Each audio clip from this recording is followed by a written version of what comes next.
Welcome back, everybody, to another episode of Let's Play Stanley Parable. This is probably going to be my final episode of Let's Play Stanley Parable, because I think there's only a couple more endings that I am willing to do. By that I mean, I think beyond the endings that I'll be doing today is a little bit more time-consuming, or at least ones that would require more patience than I'd be willing to give for this game. So, all of his co-workers I believe were gone. there is one What could it ending mean? where I Stanley decided to go to the meeting room. Perhaps he had simply missed a memo. Almost got it. There we go. Okay. There we go. This is what I wanted to do. So if I crouch...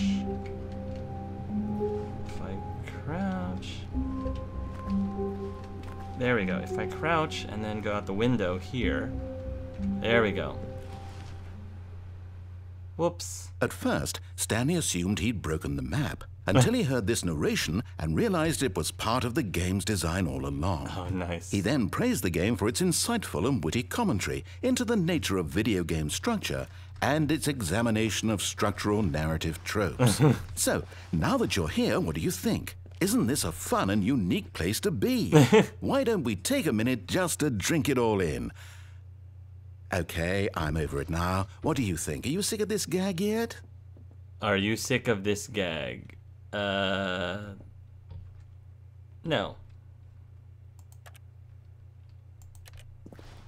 Ah, then in that case we'll continue. But now, here comes the real question.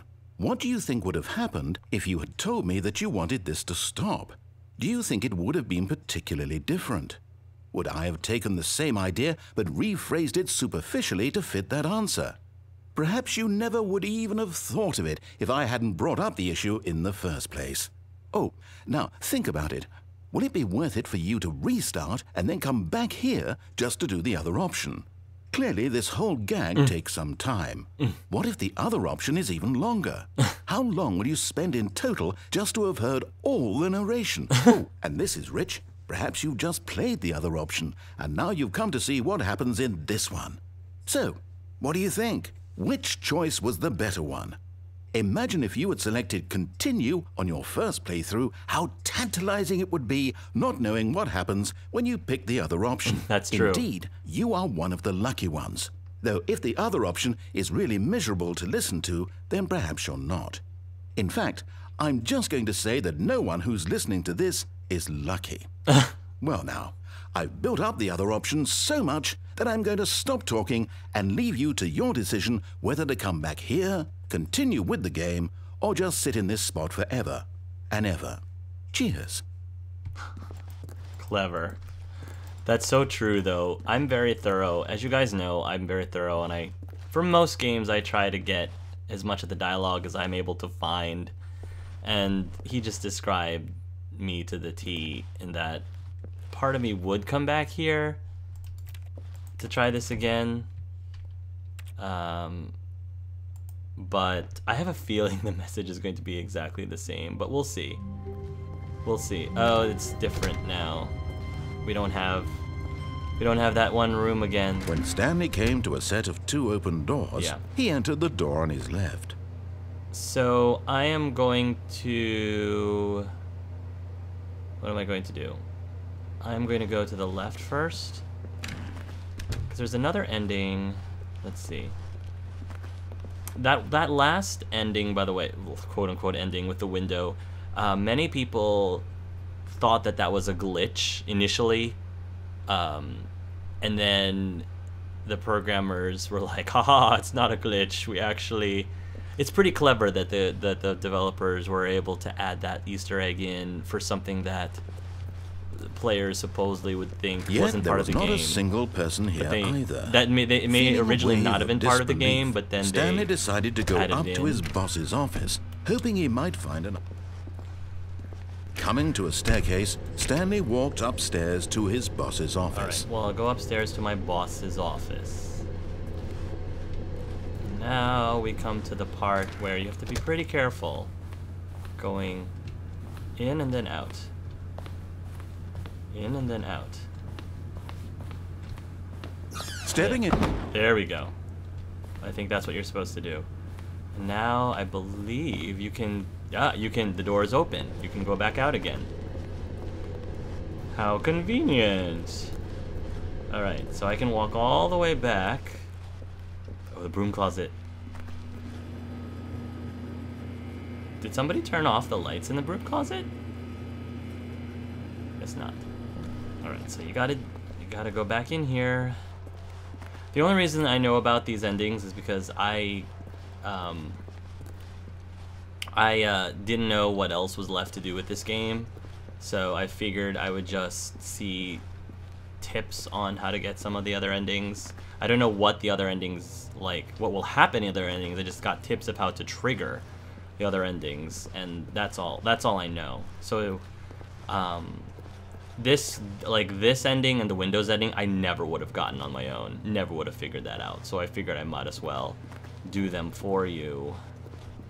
And then, yeah. Can I get back into 427? Oh, no. This room over here. Gotcha. Oh, okay. So this is new. Okay. You are now leaving. Interesting. Escape pod bay floor 760. Uh-oh. We're on 754, so I only have to go up 6 flights, hopefully. I was about to say, I was like, do I have to go up 760 flights? Because I don't know if I'm going to be sticking around to do that. 755. It's just really clever how the developers just came up with all of these different things that you can do with the game and just get different endings. Really clever. Like, this is something that oh wow. This is definitely like my type of humor. And I just still, like, I know I keep saying this, but mad props to the voice actor, the narrator in particular, because it just makes this, it just made this whole experience so much more enjoyable. Because he's just great, especially when you're completely disobeying him. So, 59, 759, it's so dark in here. Escape pod launch bay, 760. Okay, escape. I hope this isn't the same type of escape as the last time I followed a sign that said escape. Okay.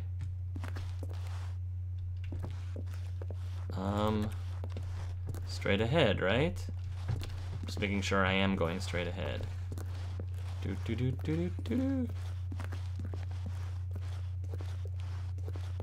Okay, here we go. Escape pod. Now what's going on? What has happened? Is that it? No narrator? Oh, that was it. That wasn't really much of an ending at all. I mean, while I'm here, I might as well. All of his co-workers were gone. What could it mean? Stanley decided to go to the meeting room. Perhaps he had simply missed a memo. No matter how hard Stanley looked, he couldn't find a trace of his co-workers. Come on. Come on, Stanley. There we go. I just want to see what the other... I'm just making sure that the other choice didn't actually open up, unlock different dialogue. The map until he heard this narration and realized it was part of the game's design all along. Yeah. He then praised the game for its insightful and witty commentary into the nature of video game structure and its examination of structural narrative tropes. So, now that you're here, what do you think? Isn't this a fun and unique place to be? Why don't we take a minute just to drink it all in? Okay, I'm over it now. What do you think? Are you sick of this gag yet? Well, I don't know how to say this politely, but you could literally just hit escape and restart the game any old time you want. Like right now. You could have done it just then. Now would also be an appropriate time to quit. Any of these points and so many, many more, all of them are appropriate. I'm enjoying what seems to be an internal conflict going on where you are literally unable to act on your own desires to restart the game. So, just to push the envelope, I'm going to try and make this as miserable as possible and see how long you can maintain. Oh my gosh. There once was a man named Stanley. Oh no. Who people considered so manly. Oh gosh. But the truth must be told, he was not very old and was quite particularly gangly. Oh. What Stanley liked most was buttons. He pushed them like some kind of glutton. He did it all day in a meaningful way, but his brain had long ceased to function. Which is why he is in this parable and lives an existence quite terrible. And if you are not strong and keep playing along, you too will become quite unbearable. You too will become quite unbearable. Wow. Never thought I would hear the narrator sing as well. That was a great final ending for this Let's Play, I think. Are you gonna sing again?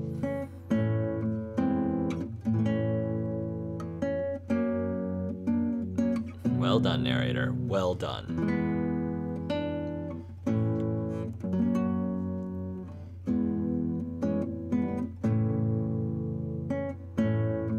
Oh, okay, I guess it's just gonna keep playing, so. Oh gosh, the window's still there.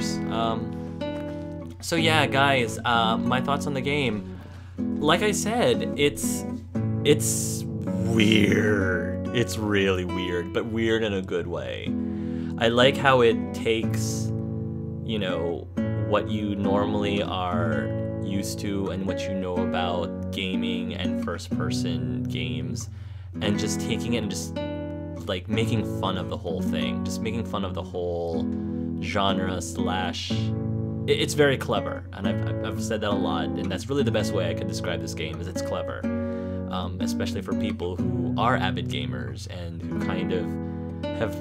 It's a great way to see some of the glitches, some of the way that people normally play games, some ways that people normally make decisions. It's just a great way to see it turn into something unexpected. Speaking of which, narrator.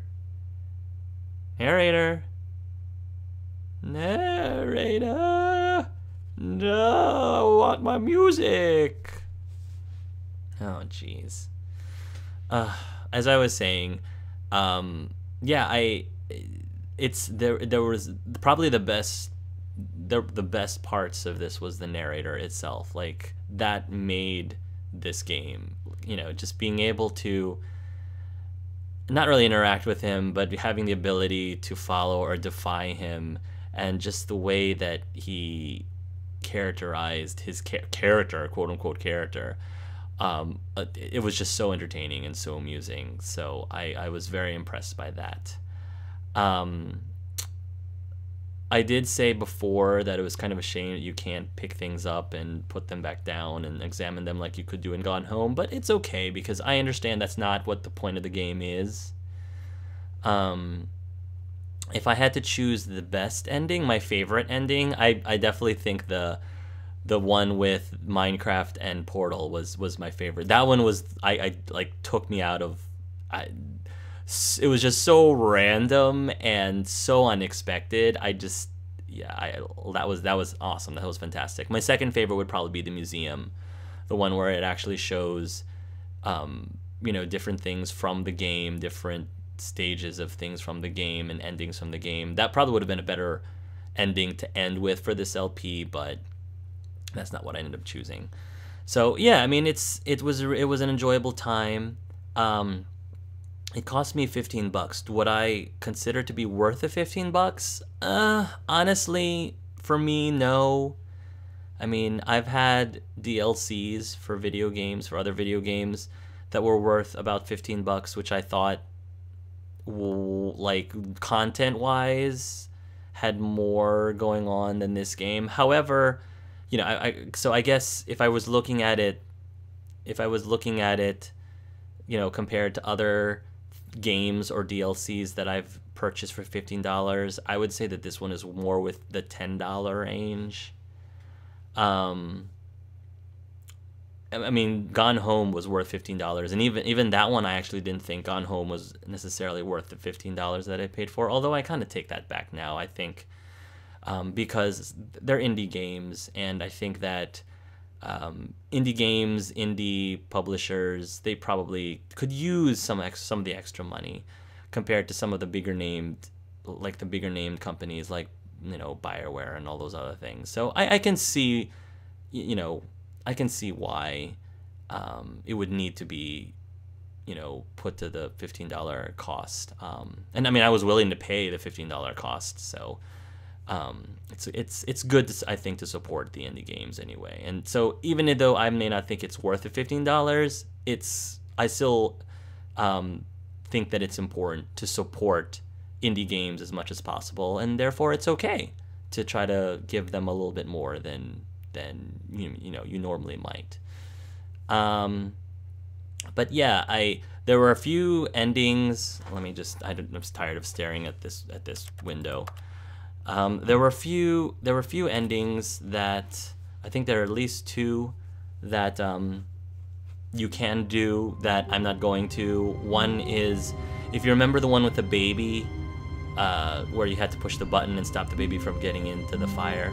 I read that if you truly followed what the narrator said and played that game for 4 hours straight, that means you have to stay there, keep pushing the button, and never once let the baby get into the fire. If you do that for 4 hours, you get another ending.